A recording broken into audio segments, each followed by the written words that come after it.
Hey, Coach Dave here. Thanks for letting me tag along on your journey toward greater health and fitness. Really appreciate it.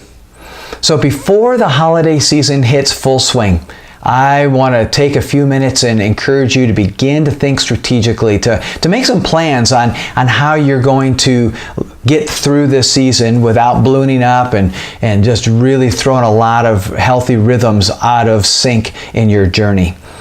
Couple of things. First is maintain your workout routine or rhythm. So if you're working out, you're moving, you're doing your high interval training, you're lifting, whatever it is for you, and you're doing that 2, 3, 4, maybe 5 times a week, is maintain that rhythm as best you can. Now, heard just recently about habits, and one of the things is don't miss habits 2 times in a row. Yeah, you might miss a workout. Fine, that's all part of how life works sometimes, but don't miss 2 in a row. So maintain that rhythm of your exercise that you're currently doing. For some of us, we may even want to increase that amount of workout we do, and that's fine. We'll get to that here in a few moments. But keep that rhythm. Keep the way that your strategy is. I'm going to continue my workout pattern the way I have been for the last number of weeks, if not months. The second thing is, I'm going to really invite you to keep perspective. It's easy to get all stressed out over the holidays, and for those of us who are pursuing greater health and vitality, and we think, we're going to go to a place that has a lot of calories, we're going to eat and drink so many calories, it's just really going to throw me out of sorts. Well, let's throw perspective on that. That event, that 3, maybe 4 hours, is about 2.5% of your week. Just 2.5%. 168 hours a week, 3 to 4 hours, that's a pretty small percent. So let's keep that in the right perspective. It's not going to destroy your health. It's not going to have you just fall apart. It's a great opportunity for you to be with friends and loved ones that maybe you haven't seen in maybe a year. Maybe it's a gathering that you're just going to have a great time together. So keep that in perspective. It's not always about maintaining perfect health. I don't like to be a legalist when it comes to my nutrition. I like to be healthy, yes, but a legalist, no. So I want to encourage you to keep some perspective on that. The third thing that I'm going to invite you into is kind of a unique concept. It's one that actually I did last year, coming up real soon, and I thought, interesting. So many of us think we're going to start a New Year's resolution, new habits, new training, new health practices. So what I'm going to invite you to do is that instead of putting that off until January, if it's good enough for January, maybe it's good enough to start today. So start your New Year's resolution, start your new training program, start your new nutrition plan today or tomorrow, if that's going to be more effective for you whenever you're watching this. And it goes something like this. When I set out to do a new plan, a new training regimen, I'm going to train for me, I'm going to train for a bicycle ride in the summer. So what if I were to start that now? Well, when I start, I'm very motivated, I'm very focused. And as I head into the holidays, and as you head into the holidays with this determination, with this new motivation, with this focus of what we're headed for, it will help you when you go to the buffet table and there's all those finger foods. You're going to think, is this going to help my training or not? Now, I don't have to kind of be a downer on the party and just announce to everybody I'm not eating that because I'm in training. I'm going to make better choices because it's on the front of my mind of what I'm up for and what I'm training for and how I'm trying to fuel my body for those things.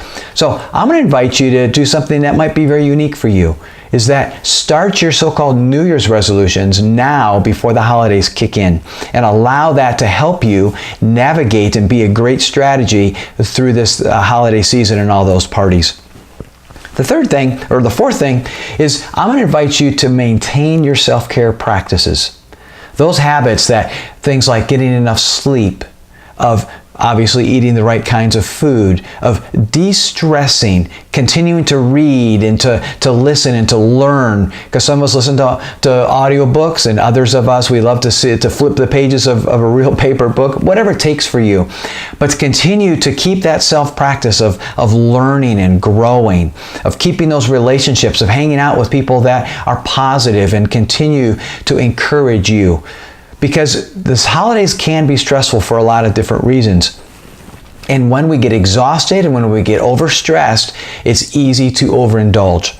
And so therefore, when you keep your good rhythm, your good self-care practices, it's going to help you significantly during this time of year. And lastly, there are some of us who, when we go to an event and we overindulge in that 2 or 3 hours, maybe 4 hours, that 2.4% of our week, that really throws us off the wagon. And that one event turns into days upon days, if not weeks, of overindulgence, of eating the wrong kind of food. So very quickly, here's a couple of things for those of us who fall off the wagon at those events, but not just for a day or just for a couple of hours, but for a week or two or more. One is have a plan of what you're going to do before you show up at the event. Maybe eat a meal before you leave, before you arrive through the door of the host or hostess that's putting on this party. So now I walk in and I'm satiated. I'm not starving, and all those foods I just eat. Then have a game plan for what you're going to do during the party, during the event. Maybe you should drink more water during that event. You're going to sample. You're going to stand away from the table. You're not going to visit the table very often. A sample's fine, but you're going to now say, you have in your mind's eye what that's going to look like, where you're going to stand. So have a game plan what you're going to do. And then thirdly, have a game plan for what you're going to do after the event. I encourage you to, after that event, for those of us who fall off the wagon after a bad evening of eating, is to plan a fast for the next day, or the next day or two, whatever you can handle.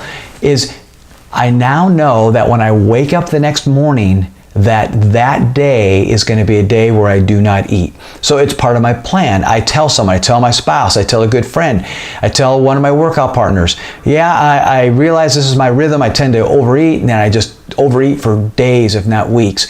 Well, I may overeat that night, but the next morning when I wake up, I am not going to eat until dinner or the day after, whatever the case is. Come up with that game plan, and then tell somebody who can keep you positively accountable to that. Because the holidays should be a blast. They should be a time for us to rejoice and to be with the people that we love, to enjoy life together, and we shouldn't stress over it. But when we have a game plan, we won't stress as much over it. We know what we're going to do, we know what's next, and we move into that. So let me know what works for you. What are those strategies that help you get through this holiday season in one piece, that you don't totally throw yourself off on your health plan, that you can just slide right into the new year after all those holiday parties and gatherings, and you're still at a pretty high level of your health and fitness. So let me know what works. Put that in the comments below. Hey, until we meet again, here's to your health.